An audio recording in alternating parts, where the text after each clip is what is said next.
India raids BBC offices in Delhi and Bombay after documentary. Death toll nears 38,000 as more than 8,000 people rescued alive. Qatar donates 10,000 World Cup mobile homes for earthquake. Michigan governor, we cannot keep living like this. Reporter arrested for covering deadly chemical disaster. Yasmeen Lari creates bamboo pop-up mosques.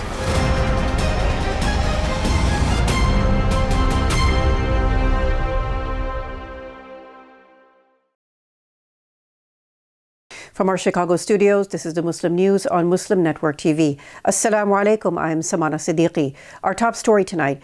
Indian authorities raided BBC's New Delhi and Mumbai offices on Tuesday. Indian media reported more than 50 Indian officials were involved in the raid. Police have sealed off the offices of the media outlet. A BBC employee told AFP government officials have confiscated all phones. The raid came weeks after the BBC aired a documentary critical of Indian Prime Minister Narendra Modi titled India, the Modi Question. The documentary accuses Modi of direct responsibility for the 2002 pogrom that led to the death of over 1,000 people in the state of Gujarat, most of whom were Muslim. India had already banned the documentary in the country and forced YouTube and Twitter to not allow its clips to be circulated. Last year, Reporters Without Borders downgraded India's media freedom rating to 150th place out of 180 countries.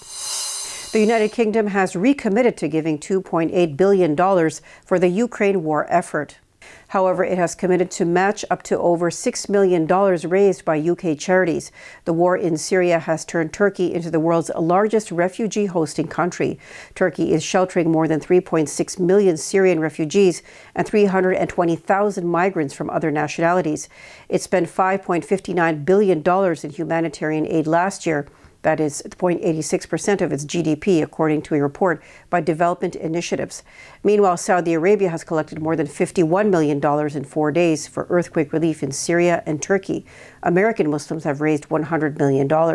No significant sums have yet been raised in Britain, France, or Germany toward earthquake relief. The death toll across Turkey and Syria has surpassed 37,000 from last week's earthquakes. More than 31,000 are dead in Turkey, the country's Disaster and Emergency Management Authority said on Tuesday. So far, over 1,400 people have died in the government-controlled portion of Syria, state-run Syrian Arab News Agency reported. An additional 4,400 people have died in Syria's rebel-held northwest, according to the UN Office for the Coordination of Humanitarian Affairs. Turkish President Recep Tayyip Erdogan has said rescue teams have pulled out more than 8,000 people alive from the rubble. He said a large number of more than 81,000 people injured in the earthquakes have been discharged from hospitals. Qatar plans to send 10,000 cabins and caravans from the 2022 FIFA World Cup to provide shelter for survivors of the earthquakes that hit Turkey and Syria. The Gulf nation said on Tuesday it had always planned to donate the mobile homes. They helped house some of the 1.4 million soccer fans who descended on the small country during soccer's biggest tournament last year. A batch of 350 structures was shipped out Sunday, according to the Qatar Fund for Development. The IKEA Foundation has sent 5,000 flat-pack shelters to southern Turkey and northern Syria to house people left homeless by the earthquakes. Global companies have pledged to help with the relief effort. Sheltering survivors has been a major problem, as 15 million people have been affected by the quakes. 1 million people are believed to be living in temporary shelters in Turkey as fears grow about the spread of disease. New Zealand declared a national emergency on Tuesday as floodwaters and heavy winds from Cyclone Gabrielle battered the island nation. The storm was made more intense by the climate crisis, causing severe flooding, mudslides, and cutting off power for at least 250,000 people. The North Island bore the brunt of the storm, with massive flooding in Hawke's Bay on the east coast. Areas northwest of Auckland reported major power outages, leaving residents scrambling to escape. Prime Minister Chris Hipkins said the cyclone was the most significant weather event New Zealand has seen in this century. The emergency declaration is only the third in the nation's history. Hipkins said the severity and damage has not been experienced in a generation. A gunman is dead after killing 3 students at Michigan State University on Monday night. The state's governor, Gretchen Whitmer, spoke about the cycle of American gun violence Tuesday morning during a briefing after the deadly shooting. She called such mass shootings a uniquely American problem. Tuesday marks the 5th anniversary of the Parkland shooting in Florida, where 17 students were killed at Marjorie Stoneman Douglas High School in 2018. Whitmer also mentioned the recent shooting at a dance hall on Lunar New Year in California and the Uvalde Elementary School massacre in Texas. Reporter arrested for covering deadly chemical disaster. Details after the break, so stay tuned and we'll be right back.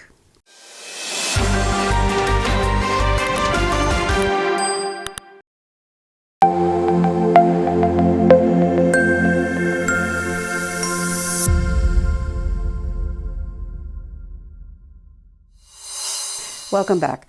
The arrest of a Washington, D.C.-based reporter covering the deadliest chemical disaster in a decade last week continues to elicit debate on Twitter. Reporter Evan Lambert is a D.C.-based correspondent for News Nation. He was covering a news conference about the February 3rd derailment of a 50-car train loaded with chemicals in East Palestine, Ohio. The train exploded in the small town, causing a day-long fire that released toxic fumes. Lambert's arrest did not make the home pages of CNN, Fox News, CBS, or other major media outlets. However, it took on a life of its own on social media. Lambert was released last Wednesday from jail, pending charges. In the past, the company whose train derailed lobbied against regulations of trains carrying chemicals. Congressman Jamal Bowman tweeted on Monday that nearly 1 million pounds of vinyl chloride were on the train. Now, the U.S. Environmental Protection Agency has confirmed the chemicals have entered the Ohio River Basin, which is home to 25 million people. It is one of the deadliest environmental emergencies in decades. Russia on Monday claimed the U.S. military actively recruited militants from what it called jihadist groups with links to ISIS and al-Qaeda. It claimed those recruits were asked to carry out terrorist attacks in Russia and the Commonwealth of Independent States countries. The Russian Foreign Intelligence Service said particular attention is paid to attracting people from the Russian North Caucasus and Central Asia for cooperation.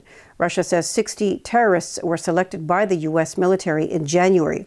It claimed the recruits have experience participating in hostilities in the Middle East and are undergoing accelerated training at the American base at Al-Tanf in Syria. The intelligence service said recruits are taught how to make and use improvised explosive devices, methods of conducting sabotage, and subversive activities. Diplomatic tensions between Russia and the U.S. have increased drastically as Washington backs Ukraine in its war with Russia. Massive protests erupted in Israel on Monday as the country's far-right government began advancing judicial reforms that would roll back oversight of parliament. The changes proposed by Prime Minister Benjamin Netanyahu's government would give lawmakers more control over Supreme Court appointments. Opposition leader Yair Lapid decried it as an attempt to impose a dark dictatorship. Demonstrators chanted democracy and no to dictatorship. Meanwhile, chaos broke out inside the Israeli Knesset after a key committee voted to move ahead with part of the legislation.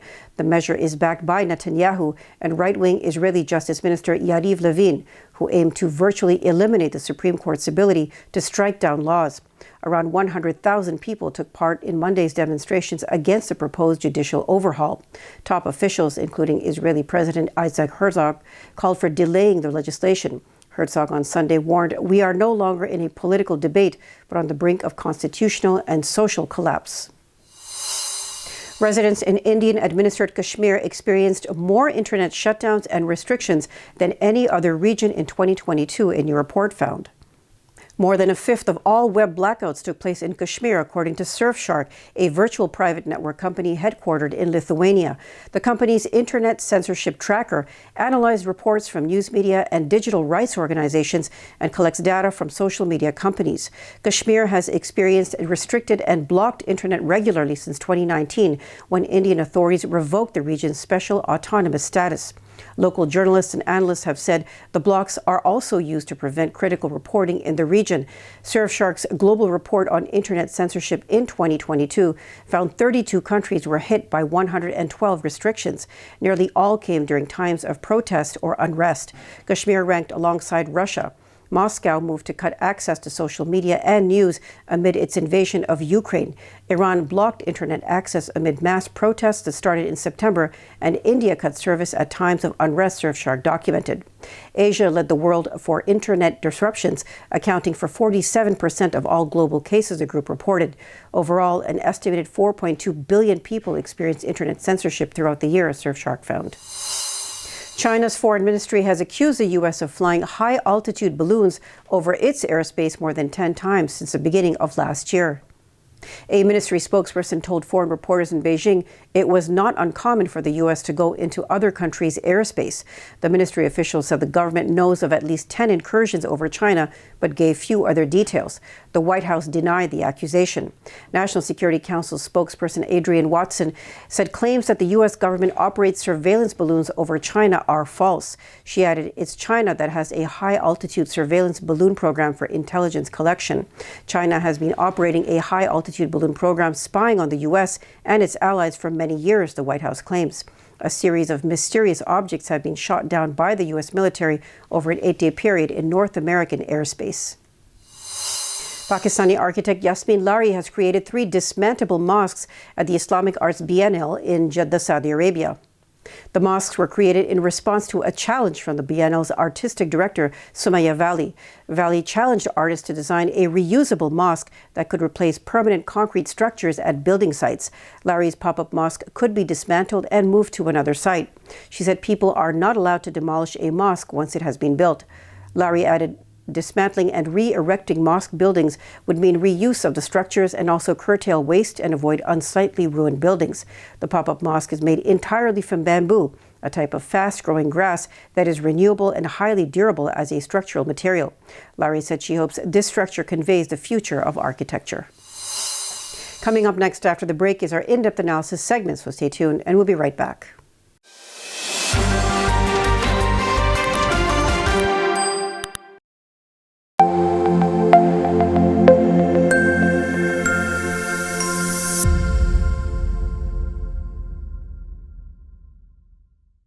Welcome back. To discuss the 5th anniversary of the Parkland school shooting, let's go to Imam Abdul Malik Mujahid. Over to you, Imam Mujahid. Thank you, Samana. He killed 3, wounded 5, and then killed himself. Michigan governor calls this mass shooting a uniquely American problem. Tuesday marked the 5th anniversary of the Parkland shooting in Florida, where 17 students were killed in a high school in 2018. We have with us an expert in the field of public health, Professor Marc Zimmerman. Welcome to Muslim Network TV. Thank you for having me. Marc Zimmerman is Professor of Public Health at the University of Michigan. So, tell us, Michigan is reeling from another mass shooting. How many people die from gun violence injuries and mass shooting this year or normally?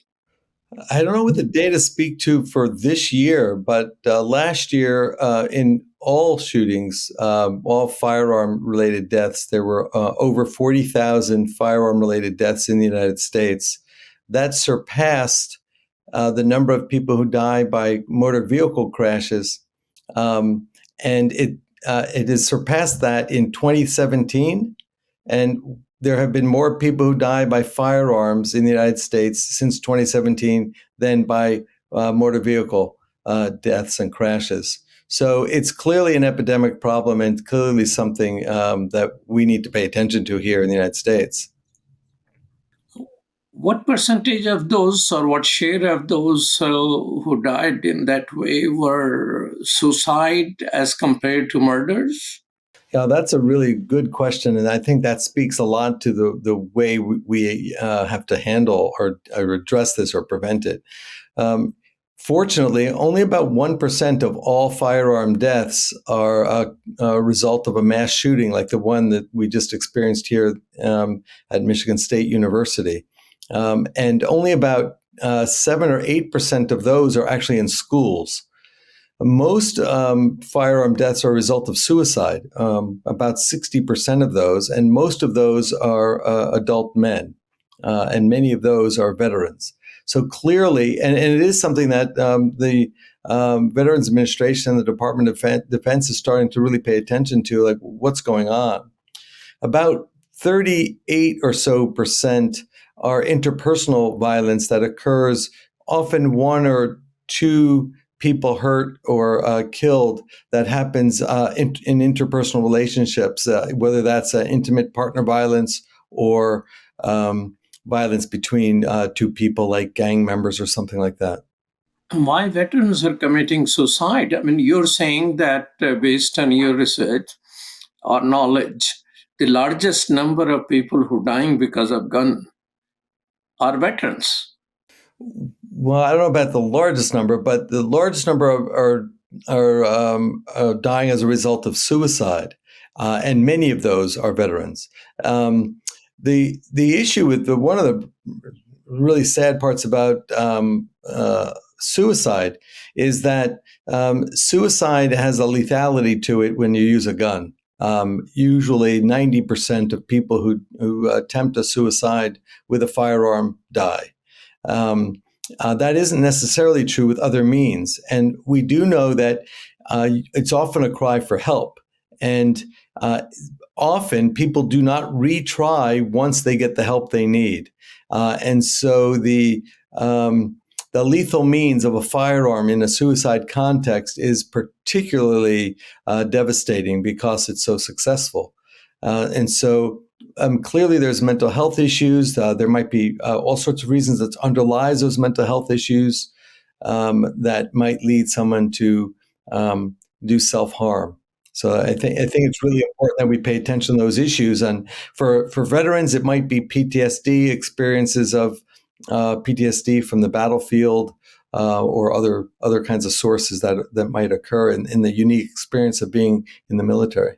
So if the gun control increases, it may still not prevent those people who are committing suicide, or will it? Well, I think it's important to sort of point out another thing that, in the research and work that I've been doing. There are over 100 million homes in the United States have a firearm in it. They mostly, on average, have more than one. There are over 300 million guns in private hands in the United States. That doesn't include military guns or police guns. And that means that most owners, the way I interpret that is that most firearm gun owners are quite responsible, very responsible. And so it's not really about gun control as much as it's about how do we help people be more responsible. I use the example of cars. 50 years ago, many people would die in car crashes. In those 50 intervening years, we've spent literally as a nation billions of dollars creating safer roads, safer cars, changing policies, changing training programs for young drivers. And we've reduced car crash deaths and injury significantly over all this period of time. We instituted wearing seatbelts, and we have engineering solutions like airbags in cars. We've created cars to be relatively safe. Now, still, people are dying and getting hurt by car crashes. People are distracted driving. We have new distracted driving laws. We have been able to achieve the safety of cars and the reduction in death and injury from cars without taking away people's cars. In fact, there's more cars driving faster and more miles on the road today than there was when we had more deaths and more injuries as a result of car crashes. We can and we have to, as a nation, come together and figure out ways to reduce firearm violence, whether that's suicide, interpersonal violence, or the mass shootings. So I think it's possible. We have to have a will as a society to do something about it, and we can do it without taking away people's rights to own guns. Because again, most gun owners are are safe and are responsible. So you're looking for a future in which guns will be as accepted as cars? Oh, well, that's not quite what I'm saying. But we live in a society where the Supreme Court has ruled that people have a right to own guns. And so I think we have to accept the fact that guns are a part of our culture. As I said, there are 300 million guns, over 300 million guns in private hands. It's not possible to, change that at this point. But we can change things is improve gun locks so people feel safe. If they 75% of people report owning a gun and not necessarily locking it safely in their house because they have it for protection. If we can create gun locks or gun technologies so that they might be able to feel safe by having them, but that it's not accessible to other people, then other than the owner, then that might be a part of a solution. There are other strategies. Something like 75% of all mass shooters in schools get the gun from a home or from their from a home of a relative. So we need to make them less accessible to people who shouldn't have them. When we hear about a 6-year-old shooting a 6-year-old or shooting a teacher, how did that child get a hold of a gun?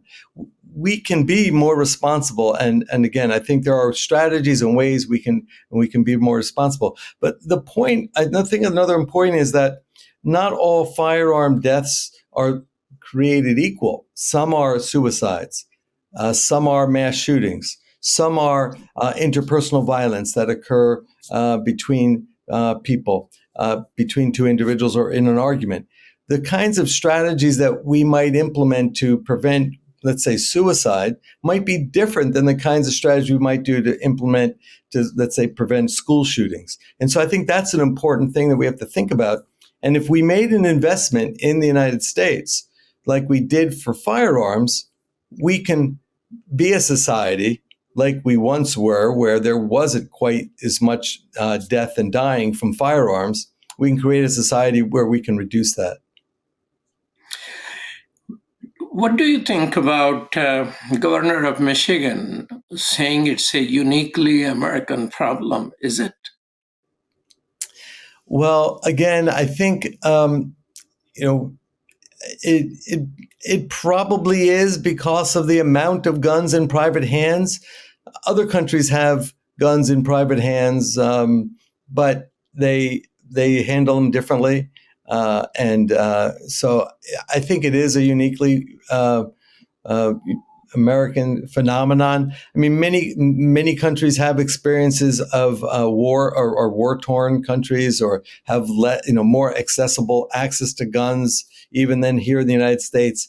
But it's not sort of tied into the culture as much as it is in the United States, because we have this myth of the Wild West and guns and holsters, and how that has all created a culture in our society with the Second Amendment. So I think in many ways there are unique aspects of firearm ownership in the United States that doesn't necessarily exist elsewhere. Well, thank you so much, Professor Zimmerman, for your time. Appreciate it. Thank you. Thank you for your time. Back to you, Samana. Thank you. That's all from our Chicago studios tonight. Thank you for tuning in. You can find previous episodes and more on our YouTube or Facebook. For more content, keep watching Muslim Network TV or visit muslimnetwork.tv. Salam and good night.